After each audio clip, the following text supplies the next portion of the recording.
Como dije, está Domingo Barrios con nosotros. Domingo, presentaste ayer el índice de confianza del consumidor con una caída de 10 puntos. Buenos días y bienvenido como siempre. Buenos días, Fernando, y gracias por la oportunidad de estar aquí haciendo patria. En ejemplo, ayer, junto a la Cámara de Comercios, Industrias y Agricultura de Panamá, presentamos la última edición del Índice de Confianza del Consumidor, la cual lleva ya más de 15 años de ejecutarse en Panamá. Y la caída de la confianza de los consumidores, como era de esperarse, producto de los eventos de las últimas semanas, ha sido considerable. El mismo disminuyó de 81 a 71 en una escala de 0 a 200, donde de 0 a 100 es desconfianza y de 100 a 200 es confianza.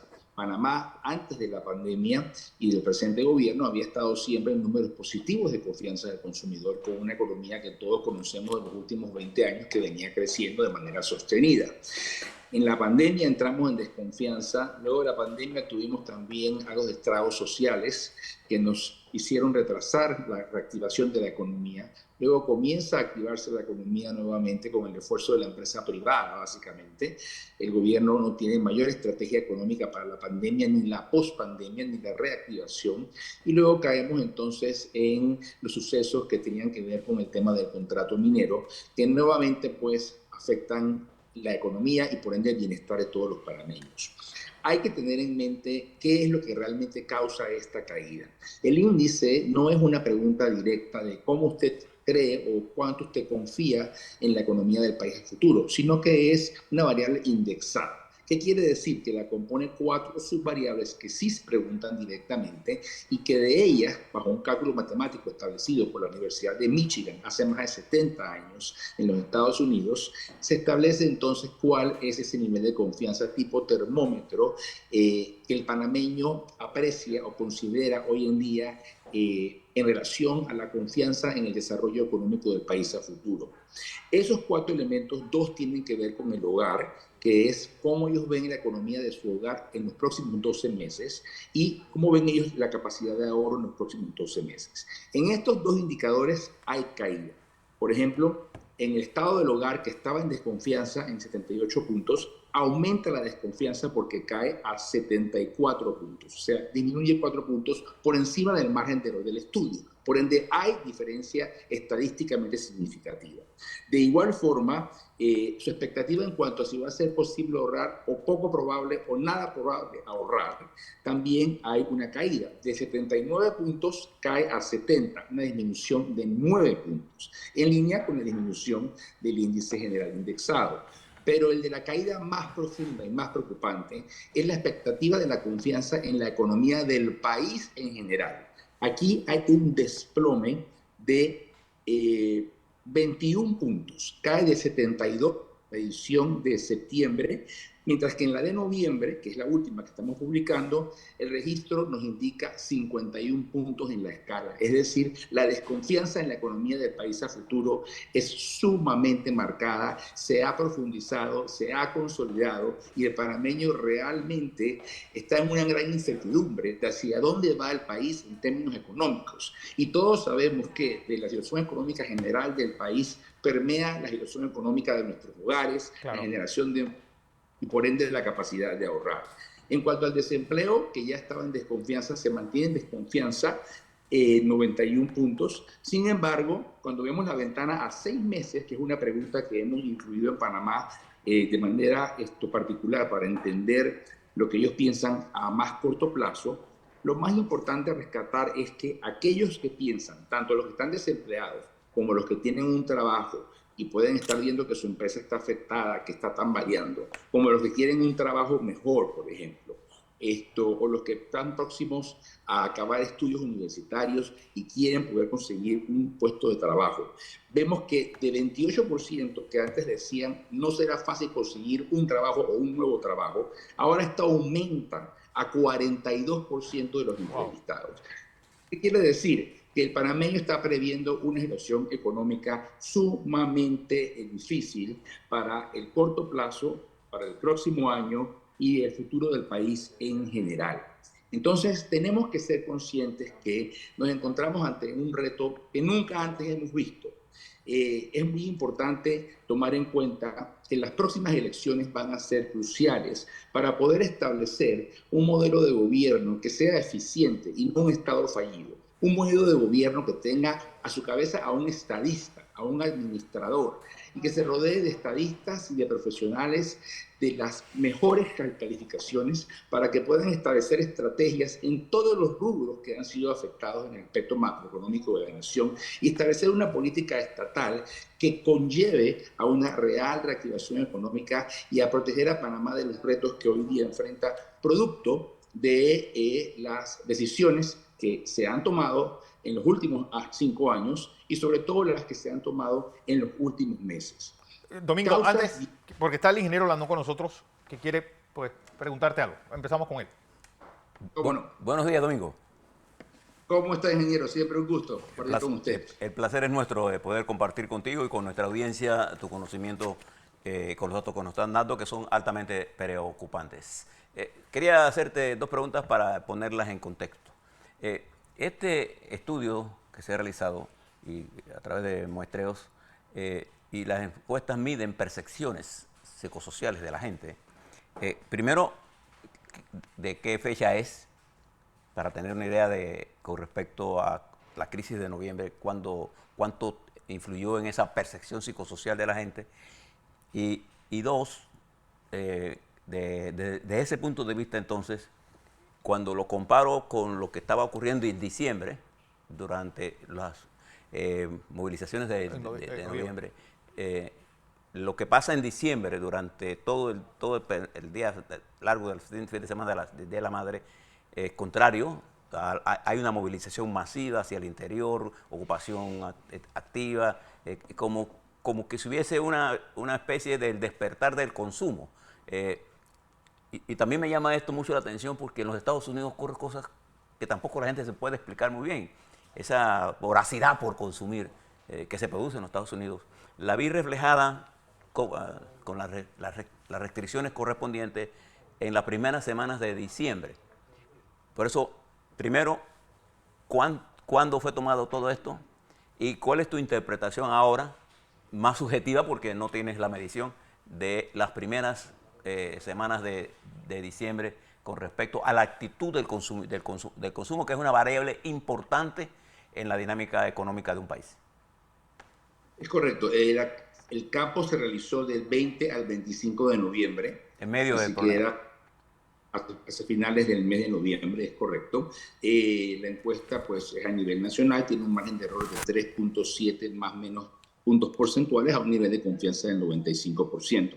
Definitivamente que durante el problema se hace la medición y es cuando el consumidor está más alerta a lo que está ocurriendo y lo que en ese momento se esperaba fuera una decisión legal, que gracias a Dios la Corte Suprema expeditó y dio una decisión rápida. De lo contrario, la incertidumbre hubiera permeado aún por mucho más tiempo. Claro. En cuanto al mes de diciembre, es tradicional que producto de la entrega de aguinaldos, bonos, retiro de cuentas de ahorros, etcétera, 13º mes, el panameño siempre consume más porque es la época de más consumo del año.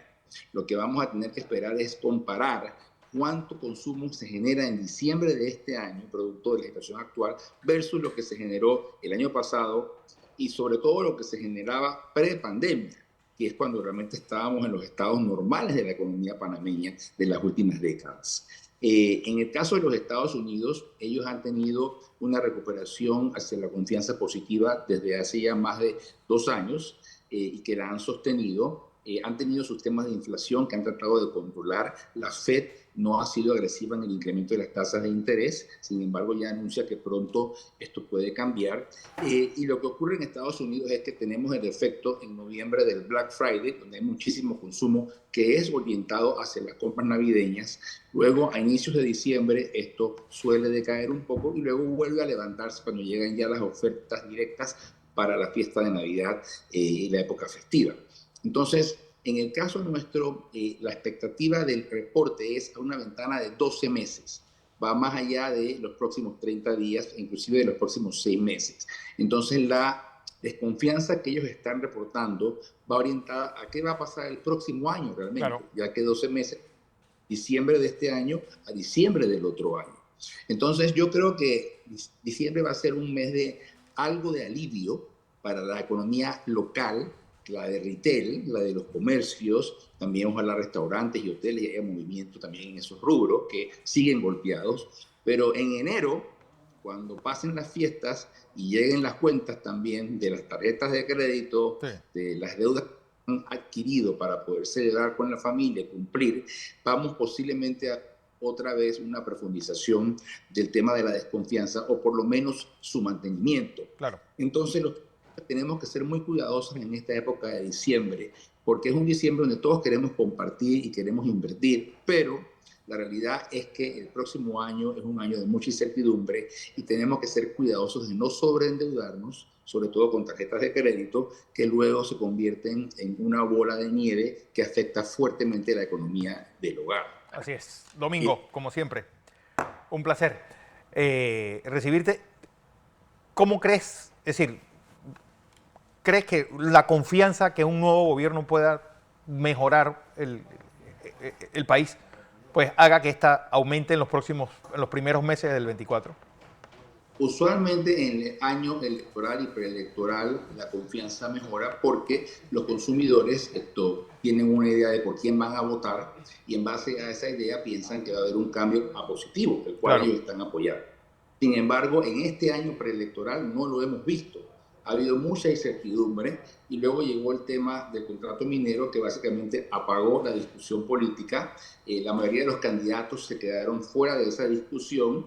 Solamente uno o dos grupos trataron de liderar estos movimientos y protagonizarlos cuando realmente eran movimientos de otros gremios los que estaban creando en las calles y debemos también decir que el derecho a la protesta es un derecho constitucional, pero también es el derecho al libre tránsito, a poder trabajar, a poder producir, a movilizarnos en las calles, a llevar los productos del agro a la mesa de los panameños. Y todo esto se afectó y hubieron pérdidas millonarias. Entonces, tenemos que aprender una lección muy importante de esto y es la de no politizar problemas de discusión nacional que afecten en el inmediato plazo, en el mediano plazo y en el largo plazo el bienestar de la economía, porque es afectar el bienestar del hogar de los panameños. Si podemos mencionar cosas que ahora afrontamos directamente producto de la crisis que acabamos de pasar. Bueno, ya sabemos que la minera elimina sus operaciones, el contrato era inconstitucional, el fallo de la Corte es muy claro y muy detallado y muy plausible. La minera ya reporta el despido de 4.000 empleos directos, habían 7.000 empleados, o sea que hay 3.000 más que aún no sabemos cuál es el destino y en qué tiempo serán cesados. Los empleados de la minera le deben al Banco Nacional más de 20 millones de dólares en hipotecas, que el Banco Nacional tiene ahora que ver cómo colabora con estas personas para mantener las hipotecas vigentes y no perder estos compromisos. Y también nos enfrentamos ante un posible momento de la pérdida del grado de inversión. Ya dos calificadoras, Moody's y Fitch Ratings, nos tienen a la baja y estamos a un escalón de perder el grado de inversión.